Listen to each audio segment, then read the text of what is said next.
সেই নারী সরল বিশ্বাসী হয়, গুড ফেইথ হয়, হ্যাঁ, সেক্ষেত্রে সে অব্যাহতি পাইতে পারে। কিন্তু এছাড়া মিসক্যারেজ করলে 3 বছর পর্যন্ত সশ্রম বা বিনাশ্রম কারাদণ্ড। তবে ওই যে মেয়ে যার থেকে মিসক্যারেজ করানো হইলো, সেই বাচ্চাটা যদি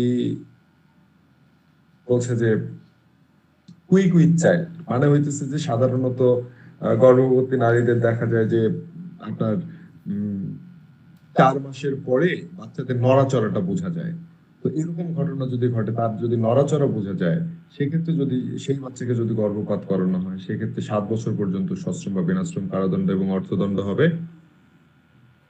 312-তে 2টা শাস্তির কথা বলা আছে। কুইক উইথ চাইল্ড মানে হইতেছে যদি বাচ্চা যদি নড়াচড়া করে, আসন্ন স্ত্রীলোকটি আসন্ন সন্তান প্রসব যদি হয়, সেক্ষেত্রে 7 বছরের কথা বলা আছে। 313-তে বলা হইলো নারীর সম্মতি ব্যতি রেখে গর্ভপাত করা হইলে সেক্ষেত্রে যাবজ্জীবন কারাদণ্ড অথবা 10 বছর পর্যন্ত সশ্রম বা বিনাশ্রম কারাদণ্ড এবং অর্থদণ্ড হবে। হ্যাঁ, নারীর যদি সম্মতি না নিয়ে যদি গর্ভপাত করানো হয়, তবে এইখানে আরেকটা ব্যাপার আছে, সেখানে সেখানে হলো যে ওই মহিলার বাচ্চা আসলে দেখা যায় যে নড়াচড়া অনুভূত হোক, কুইক উইথ চাইল্ড হোক কিংবা না হোক, আসন্ন সন্তান প্রসব হোক কিংবা না হোক, শাস্তি কিন্তু যাবজ্জীবন কারাদণ্ড অথবা 10 বছর পর্যন্ত সশ্রম বা বিনাশ্রম কারাদণ্ডে দণ্ডিত হবে। তো এবং 314-তে বলা হলো গর্ভপাত করানোর উদ্দেশ্যে সম্পাদিত কাজের ফলে মৃত্যু।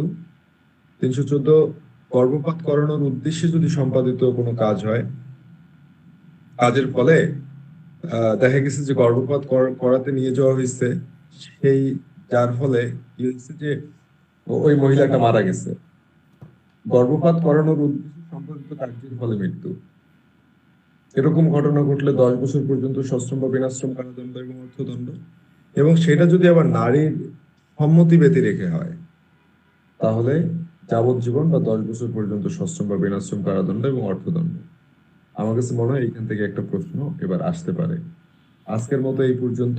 আগামী দিন আমরা হার্ট থেকে শুরু করব, 319 থেকে শুরু করব এবং আশা রাখি যে